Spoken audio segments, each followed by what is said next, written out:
அன்பான இனிய உறவுகளுக்கு ஐயனார் துணையில் நிலா கிட்ட நம்ம சோழன் நல்லாவே விளையாட்டு காமிக்கிறாரு. நம்ம நிலா மேடமும் அப்படி பொறாமையில பொங்குறாங்க. ஸ்கூட்டியில் எடுத்துகிட்டு போகிறாங்க. பஸ் ஸ்டாப்பில் பார்க்க விருப்பம் இல்லைங்கிறாங்க.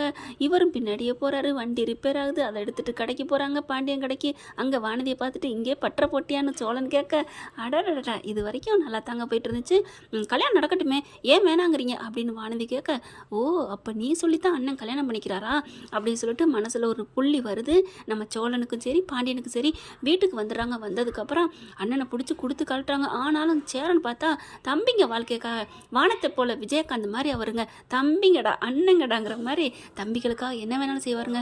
உண்மையிலே சேரன் மாதிரி ஒரு அண்ணன் கிடைக்க கொடுத்து தாங்க வச்சிருக்கணும். ஸ்ட்ரிக்டாக சொல்லிடுறாரு, முடியவே முடியாது. ஏப்பா என்னை விட வயசில் மூப்பு இருந்தால் மூப்பான பொண்ணுங்களுக்கு கல்யாணம் நடக்கக்கூடாதா? ஐயோ அண்ணன் அப்படிலாம் இல்லை. அப்புறம் என்னப்பா கல்யாணம் ஆகி விவாரத்தானவங்க கல்யாணம் பண்ணிக்க கூடாதா? ஐயோ அவங்களுக்கு இன்னும் அதான் ஆகலையே, டைவர்ஸ் ஆகலையே அப்படிங்கிறாங்க. ஏதோ அவசரம் காட்டுறாங்க. அங்கிட்டு நாளை பின்ன பிரச்சனை வந்துடக்கூடாதா? வானதி சொல்கிற மாதிரி சேரன்னு சொல்கிறாங்க, பரவாயில்லப்பா கல்யாணமே ஆகாமல் இருக்கிறதுக்கு கல்யாணம் ஆகிட்டு பிரச்சனை வந்தால் பார்த்துக்குருவோம், அதுக்கப்புறம் என் தம்பி நல்லா இருப்பாங்கல்ல அப்படிங்கிறாங்க. மனசே கேட்கல எல்லாருக்குமே. வேற வழியே இல்லாமல் எல்லாரும் பொண்ணு விட்டு கிளம்பி போகிறாங்க. பார்த்தா அதை விட என்னன்னா சேரன் வந்து அத்தை மாமாலாம் கூப்பிடுவோம் அப்படிங்கிறாரு. அவங்கள அதெல்லாம் வரமாட்டாங்க. இல்லைப்பா நான் போய் கூப்பிட்றேன் அப்படின்னு சேரன் போகிறாரு. சேரனை மட்டும் அவங்க மதிப்பு கொடுக்குறாங்க. ஏன்னா பொண்ணை விட்டு கொடுத்தாரு அப்படிங்கிறது ஒன்று, ரெண்டாவது நல்ல மனசுள்ளவன் அப்படிங்கிறது. அந்த வீட்டில் சேரனை தாங்க அவங்களுக்கு பிடிக்கும். ஏன்னா சேரன் காணா பொண்ணு துடிச்சாங்க பார்த்தீங்களா. இதே சோழனோ பல்லவனோ பாண்டியனோ யாரு காணாம போயிருந்தாலும் வந்திருக்க மாட்டாங்க. அதே மாதிரி இப்போ ஒரு வீட்டுக்குள்ள வந்தேன்னா வாப்பா அப்படின்னு கூப்பிட்றாங்க. இந்த மாதிரி எனக்கு பொண்ணு பார்க்க போகிறோம், நீங்கள் எல்லாரும் வரணும், பெரியவங்களாக இருந்து எனக்கு பண்ணி கொடுங்க எனக்காக அப்படிங்கிற பார்க்குறாங்க. ரெண்டு பேரும் அண்ணன் தங்கச்சியும் பார்த்துட்டு, சரிப்பா சேரா உனக்காக நாங்கள் வர்றோம் சரியா, மற்ற வீட்டில் இருக்கவங்களுக்காக நாங்கள் வரல, ஏன்னா நீ என் பொண்ணு வாழணும்னு நீ முடிவெடுத்து எங்கள் குரலுக்காக நீ சப்போர்ட் பண்ணி என் பிள்ளை எங்ககிட்ட ஒப்படைச்சப்பாரு, அதனால உனக்காக நாங்கள் என்ன வேணாலும் செய்கிறோம் அப்படிங்கிறாங்க. ரொம்ப நன்றி அத்தை, ரொம்ப நன்றி மாமா அப்படின்ட்டு வராங்க. என்ன சொல்லலாம் ஓட்டவாயன் அப்படின்னு சொல்லிட்டு மாமனை பற்றி சோழன் கேட்க, அவருக்கு என்ன அதெல்லாம் வரேன்னு சொல்லிட்டாங்க அப்படிங்கிறாங்க. அப்பா இப்போ அது வரேன்னாங்களே அப்படின்னு சொல்லிட்டு சரி சரி எல்லோரும் கிளம்பணும் அப்படிங்கிறாங்க. சேரனுக்கு அப்படியே ஒரு அவருக்கும் சோகமாக தான் இருக்குது, வேறு வழி இல்லையா, அதனால எல்லாம் கிளம்புறாங்க. பொண்ணு வீட்டுக்கு போகிறதுக்கு அவங்களும் வந்துடுறாங்க. பெரிய வேணா பிடிச்சிடுறாங்க. அவங்க பெரியப்பாவுமே வராருங்க. சேரனோட பெரியப்பா, எனக்கு ஆச்சரியமாக இருக்குங்க, இப்படி தாங்க இருக்கணும், அடிச்சுக்கணும் பிடிச்சிக்கணும், நல்லது கெட்டதில் கூடிக்கிறணுங்க, கரெக்டாக இல்லையா கமெண்ட்ஸில் சொல்லுங்கள் ஃப்ரெண்ட்ஸ். எல்லோரும் போய் இறங்குறாங்க. வீட்டுக்குள்ளே போகிறாங்க. போனால் 50 பேரும் ஒரு மாதிரியாக வாங்க வாங்க ஏதோ கையில் வெத்தலை பாக்கு கொடுத்தேன்னு சொல்லுவாங்க இல்லையா, அந்த மாதிரி கூப்பிடுறாங்க. எல்லாரும் ஒரு மாதிரி இருக்க பார்த்துட்டு சேரனும் உங்கள் அப்பா அம்மா எல்லாருமே, என்ன ஏன் ஒரு மாதிரி இருக்கீங்க, வீடு நிச்சயத்த வீடு மாதிரி இல்லையே அப்படிங்கிறாங்க. இல்லை அது வந்து அப்படிங்கிறாங்க, பொண்ணு வருது, பொண்ணை பார்க்குறாங்க, என்ன நார்மல் சுடிதாரில் இருக்கீங்க, பட்டு புடவை கட்டலையா, தலை சீவலையா, பூ வைக்கலையா, நிலாவும் ஒரு மாதிரியாக பார்க்குது. இல்லைங்க அது வந்துங்க அப்படிங்கிறாங்க. என்ன விஷயம் சொல்லுங்கள். இல்லை டைவர்ஸுக்கு அப்ளை பண்ணது சீக்கிரம் எங்களுக்கு முடிவு பண்ணணும், அவங்ககிட்ட விவாரத்தை வாங்கணுன்ட்டு மனசு ஒத்தி நீங்கள் விட்டு கொடுங்கன்னு கேட்குறக்கா போனோம்.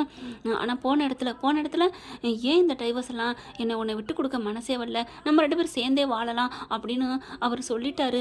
அதனால தான் நான் உங்ககிட்ட ஸ்ட்ரைட்டாக நான் நேரடியாக உண்மையை சொல்லிடுறேன், எனக்கும் என் புருஷனை விட்டுட்டு வர மனசு இல்லை, அவருக்கு என் மேலே ரொம்ப பிரியம் அப்படின்னு கிழிச்சிங்க அப்படின்னு சோழன் கோவம் வந்துடுது. அப்புறம் என்ன எதுக்காக அப்புறம் வந்து எனக்கு அவர் வேணான்னு சொல்லி வந்தீங்க? வந்தேன் தான், இல்லைன்னு சொல்லலை. 2 வருஷம் பிரிஞ்சிருந்த மனுஷன் வான்னு கூப்பிட்டாரா? வான்னு கூப்பிட்டாருன்னா 2 வருஷம் பிரிஞ்சிருந்தா அதுக்கு முன்னாடி பேசியிருக்கணும்ல, ஏன் டைவர்ஸுக்கு அப்ளை பண்ணல கேட்கலையா? அவராக கேட்கணுன்றதேன், அவர் கேட்டுட்டாரு, அதனால போயிட்டேன். அப்போ நாளைக்கு கல்யாணம் ஆகி நீங்கள் வந்ததுக்கப்புறம் கேட்டிருந்தா என்ன பண்ணியிருப்பீங்க? என்ன நீங்கள் இப்போ இப்படிலாம் பேசுகிறீங்க? நல்ல வேலை உங்கள் குடும்பத்துக்குலாம் நான் வாக்கப்பட்டு வரல. அம்மா தாயே நல்ல வேலைம்மா, ஒன்று நாங்கள் என் அண்ணி ஆக்கிக்கல, அண்ணியா வந்து அதுக்கப்புறம் உன் புருஷன் வந்து என் பொண்டாட்டி வாடின்னு கூப்பிட்டா நீ பாட்டுக்கு விட்டுட்டு போயிருந்தா என் அண்ணன் கதி என்ன ஆயிருக்கும்? அண்ணே நான் அப்போவே சொன்னேன் வேணான்னு கேட்டியா? நிலாவும் பார்க்குறாங்க. ஆமாண்ணே ஏதோ பதட்டப்படுறாங்கன்னு நான் சொன்னேன். இப்போவே இந்த பொண்ணு நல்ல வேலை அந்த ஆள் கேட்டான், இல்லைன்னா நாளை பின்ன கல்யாணத்துக்கு அப்புறம் கேட்டிருந்தா என்ன ஆயிருக்கும்? அதுவும் எல்லா செலவும் பண்ணி தாலி கட்ட போன நேரத்துக்கு அவன் டைவர்ஸ் கொடுக்க மாட்டேன்னு சொல்லி நீ தான் என் பொண்டாட்டி வாடினா இந்த அம்மாவும் மனவர்லேருந்து எந்திரிச்சு போயிருக்கும் போல இருக்கே அப்படின்னு எல்லாரும் துடிக்கிறாங்க. அதுக்கப்புறம் பார்த்தீங்கன்னா எல்லாரும் காய்ச்ச மூச்சன்னு கத்துறாங்க. இப்போ என்னங்க நிச்சயத்துக்கு முன்னாடி தெரிஞ்சிருச்சுல, அப்போ நீங்கள் சொல்லணும்லங்க, நாங்கள் கிளம்பி வந்திருக்க மாட்டோம்ல அப்படின்னு அங்கே அவங்க அத்தை மாமா பெரியப்பா எல்லாரும் சொல்கிறாங்க.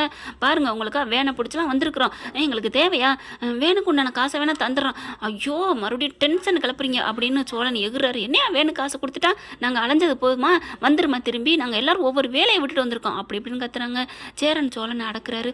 தம்பி விடுறா டே சோழா விடு, அவங்க சூழ்நிலை தான் சொல்கிறாங்கல்ல, பரவாயில்லைங்க அதனால் ஒன்றும் பிரச்சனை இல்லை, யாருக்கு யாருக்கு தலையில் எழுதியிருக்கோ அதுதான் நடக்கும். அப்போவும் கூட இந்த மனுஷன் பொறுமையாக தாங்க பேசுகிறாங்க. அண்ணே என்னென்ன நீ அப்படின்னு வந்து நிலாவும் சோழன்னு கேட்குறாங்க. விடுப்பா வாங்க கிளம்புவோம், அத்தை பெரியப்பா மாமா என்னை மதித்து நீங்கள் வந்ததுக்கு ரொம்ப சந்தோஷம், வாங்க எல்லோரும் போவோம் அப்படிங்கிறாங்க. அப்படியே பொண்ணு வந்து என்னை மன்னிச்சிருங்க அப்படிங்கிறாங்க. அது சரி அப்படின்னு சோழன் வராரு.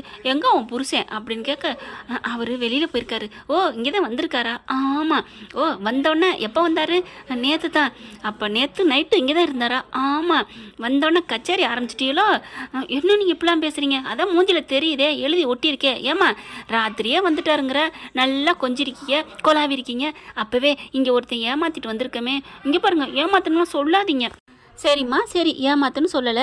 சரி இங்கே ஒருத்தர் நிச்சயத்துக்கு விடிஞ்சா வருவானே, அவன்கிட்ட சொல்லுவோம்னு உங்களுக்கு அறிவு இல்லையா? இல்லை எப்படி சொல்கிறதுன்னு தான். அப்போ நாங்கள் வந்ததுக்கப்புறம் இப்போ சொன்னீங்களே, வாயால் தானே சொன்னீங்க, அப்போ ஒரு ஃபோனை போட்டு சொல்ல வேண்டியதானே, இல்லை ஒரு ப்ரோக்கர்ட்ட சொல்ல வேண்டியதானே அப்படின்னு கத்துறாங்க தாம் தோம்னு. இல்லை என்னை மன்னிச்சிருங்க அப்படிங்கிறாங்க. எங்கே அவன் புருஷன்? இல்லை அவர் போயிட்டாரு காலையில், அங்கே வேலை இருக்கா, அதனால் அவர் எப்போதான் வருவார், இந்த லேட்டாக போகிறது வரதுனால தான் பிரச்சனையே.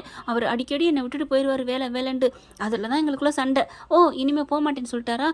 சொல்லியிருக்காரு, இந்த தான் காலையில் விட்டுட்டு போயிட்டானே, ஆசை தீர்ந்தோடனே என்ன நீ இப்போ அப்படி சொல்கிறாங்க. அதுக்கப்புறம் நிலா பார்க்குறாங்க, இப்படிலாம் நீங்கள் பண்ணுவீங்கன்னு நினைக்கவே இல்லை அப்படின்னு சொல்லிட்டு வாங்க அப்படின்னு சொல்லிட்டு திரும்புகிறாங்க. திரும்பினா அப்படியே மேலே ஹாலில் ஃபோட்டோ இருக்குது. ஃபோட்டோ பார்த்தோன்னா அதிர்ந்து போகிறாங்க. அப்படியே எல்லாரும் ஸ்டன் ஆயிடுறாங்க. என்ன இது அப்படிங்களே, இதுதான் என் வீட்டுக்காரரு, எங்கள் வீட்டுக்காரர் நானும் தான், அந்த ஃபோட்டோ தான் இது அப்படின்னு சொல்ல பார்த்தோன்னா அதிர்ச்சியில் நிலா அப்படியே சோயின்னு கீழே விழுகிறாங்க. என்னாச்சு நிலா நிலா அப்படின்னு சொல்லிட்டு தாங்குறாரு சோழன். என்ன அப்படிங்கல, எங்க ஃபோட்டோவில் இருக்கிறது எனக்கு தான் தெரியும், என்ன காட்டிக்க போகிறீங்களா? அப்புறம் நீங்கள் தான் சொந்தக்காரன்ட்டு இந்த மாதிரி ஏதாவது பிரச்சனை தெரிஞ்சு போயிரும்ல, இங்கே இருக்கிறது தெரிஞ்சா என்ன அப்படின்னு சொல்லணும். சரி சரி நான் சொல்லிக்கல காமிச்சிக்கல அப்படிங்கிறாங்க. அதுக்கப்புறம் என்னங்க ஃபோட்டோ பார்த்தா நான் மயங்கிட்டீங்க? இல்லை இந்த ஃபோட்டோவில் இருக்கவர் அவர் தாங்க என் புருஷனா? அவங்க குடும்பத்தை பற்றி தெரியுமா? ஓ தெரியுமே, திருவண்ணாமலையில் தான் இருக்காரு. ஆனால் இன்னும் அவங்க அப்பா அம்மா கிட்டலாம் சொல்ல பயப்படுறாரு. சொல்லுங்கங்கிறேன், ஒரு குழந்தை பிறந்ததுக்கப்புறம் அந்த வீட்டுக்கு கூப்பிட்டு போகிறேன்னு சொல்லியிருக்காரு. ஓ அப்படியா? மாமியார் மாமனார் ஃபோட்டோலாம் காமிச்சிருக்காரா? காமிச்சிருக்காரே அப்படிங்கிறாங்க. கூட பிறந்தவங்க ஒரு தங்கச்சி இருக்கான், அதை இன்னும் காமிக்கவே மாட்டேங்கிறாரு. காமிக்க மாட்டார், காமிச்சிருந்தா என் யாரும் என்ன உங்களுக்கு அப்போயே தெரிஞ்சிருக்குன்னு மனசில் நினச்சிக்கிறாங்க. என்ன நிலா சுற்றி முற்றி இவங்க உனக்கு அண்ணி ஆயிட்டாங்க போல இருக்கு, உன் அண்ணன் பெரிய வேலை பார்த்துருப்பான் போல இருக்கு. சே என்ன இப்படி இருக்காரு, நான் அண்ணன்லாம் எவ்வளோ ஒழுக்கமான நினச்சேன் அப்படின்னு வந்துக்கிறாங்க. அதுக்கப்புறம் சரி நாங்கள் கிளம்புறோம். என்னங்க இவரை உங்களுக்கு தெரியுமா? தெரியும், எங்கே பார்த்ததா மாதிரி ஞாபகம் இருக்குது. சரி நாங்கள் கிளம்புறோம் அப்படின்னு வெளியில் வராங்க. அப்படியே ஆடி போகிறாங்க. நிலா மெல்ல கைத்தாங்களா கூட்டிக்கிட்டு வர்றாங்க. அப்படியே இந்த வீட்டை ஒரு மாதிரியா ஒரு பார்க்குது. வண்டியில் கைத்தாங்களா உட்கார வைக்கிறாரு. நிலா அப்படிங்கிறாங்க. என்ன அப்படின்னு கேட்க, உங்கள் அண்ணிக்கிட்ட போயிட்டு வரேன்னு சொல்லிட்டு வரலையா? என்னது? இல்லை அண்ணியாச்சு, ஆயிருந்தாலும் போயிட்டு வரேன் அண்ணி, போயிட்டு வாங்க நாத்தனாரே அப்படின்னு சொல்லுவாங்கல்ல உங்களை அப்படின்னு சொல்லிட்டு அடிக்க போகிறாங்க. ஐயோ வேணாம் அப்படின்னு சொல்லிட்டு உட்கார வைக்கிறாங்க. என்னென்னு அப்படி பல்லவன் பாண்டியன் எல்லாரும் அதிர்ச்சியாகி போய் நிற்கிறாங்க. அவங்களும் பார்த்தா ஏண்டா அவங்க அத்தை மாமனா தெரியும்ல, அவங்க அண்ணன் வந்து சண்டை போட்டது. என்ன உங்கள் அண்ணன் பெரிய ஆளாக இருப்பான் போல இருக்குது, இங்கே ஒரு வீடு அங்கே ஒரு வீடு செட்டப் பண்ணி வச்சிருப்பான் போல இருக்குது. ஆனால் யோக்கிய சிகாமணி மாதிரி என்னம்மா ஆடிட்டு போனாங்க, காசு பணம் கோடி கோடியாக கொட்டி வச்சிருக்கீங்களா இப்படித்தானோ அப்படின்னு சொன்னோன்னே சோழன் பார்க்குறாரு. இவங்களை என்ன விட்டு கொடுக்குறது நம்ம பொண்டாட்டியா அப்படின்ட்டு, இங்கே பாருங்க பெரியப்பா, இங்கே பாருங்க அத்தை, காசு பணம் வச்சுருக்கவங்க எல்லாரும் அப்படி கெட்டவங்களாம் இல்லை, ஒரு சிலர் அப்படி இருப்பாங்க. ஒரு சிலரில் உன் மச்சனன்னு இருக்கானேடா, இங்கே பார் அது அவங்க இஷ்டம், அவனுக்கு பிடிச்சிருக்கு வச்சுருக்கான், இதெல்லாம் நீங்கள் பேச தேவையில்லை அப்படிங்கிறாங்க. என்ன சேரா கூப்பிட்டு வந்து உன் தம்பி இப்படிலாம் திட்டுறான்? ஐயோ சோழா சும்மா இரு, அண்ணா பெரியப்பா அத்தை சும்மா இருங்க, எதுவும் நினைக்காதீங்க. டே வேணாண்டா, நாங்கள் தனியாகவே போய்க்கிறோம், இவங்க கூட வந்தால் சண்டை வரும். ஐயோ பெரியப்பா எனக்காக வாங்க, சோழா நீ பின்னாடி போடா அப்படின்னு சொல்லி அனுப்பி வைக்கிறாங்க. கரெக்டாக சேரன் வந்து ஒரு தீர்ப்பு நல்லா சொல்லிடுறாரு. ஆனால் சோழனுக்கு ரொம்ப சந்தோஷம், ஏன்னா நிலா பின்னாடி தானே உட்காந்துருக்காங்க. ஓகேண்ணே அண்ணன் சொல்கிறதே எனக்கு வேத வாக்கு அப்படின்னு பின்னாடி போய் ஒரு இடம் இருக்குது, நிலா பக்கத்தில் போய் உட்கார்றாரு. நிலா அப்படியே பார்க்குறாங்க. என்னங்க அண்ணன் தான் போக சொன்னார், நான் வர வேணாமா, முன்னாடி போனால் முட்டுறாங்களே அப்படிங்கிறாங்க. சரி உட்காந்துக்கோங்க அப்படிங்கிறாங்க. என்ன நிலா ஏன் ஒரு மாதிரியே பார்க்குறீங்க அப்படியே குறுன்னு பார்க்குறாங்க. இல்லை உங்கள் அத்தைகிட்ட பெரிய பாட்டெல்லாம் என் அண்ணனை விட்டு கொடுக்காம பேசுனீங்களே, என்ன நீல அப்படி பார்த்துட்டீங்க, என்னை என்ன நினச்சிட்ருக்கீங்க? இருந்தாலும் நமக்குள்ளே தான் மச்சான் சண்டை, மலை ஏறி போனாலும் மச்சான் வேணும்னு சொல்லுவாங்கல்ல, அவங்களோட தயவு இப்போ இல்லாட்டி பின்னாடி வரும், நல்லவங்களாம் மாறுவாங்க, அதுக்காண்டி இவங்ககிட்டலாம் நான் விட்டு கொடுக்க முடியுமா? உனக்காகத்தான் எல்லாம் அப்படின்னு சொல்கிற அந்த சோழனை அப்படியே ரசித்து பார்க்குறாங்க. அப்படியே கட்டி பிடிச்சி முத்தம் கொடுக்குற மாதிரி அவங்களுக்காக தோணுது. ஓகே ஃப்ரெண்ட், பார்க்கலாம் என்ன நடக்க போகுதுன்னு. இந்த பதிவு உங்களுக்கு பிடிச்சிருந்துச்சுன்னா உங்கள் பொண்ணான கையில் ஒரு லைக்கை போட்டு சப்ஸ்கிரைப் பண்ணிடுங்க. Thank you friends.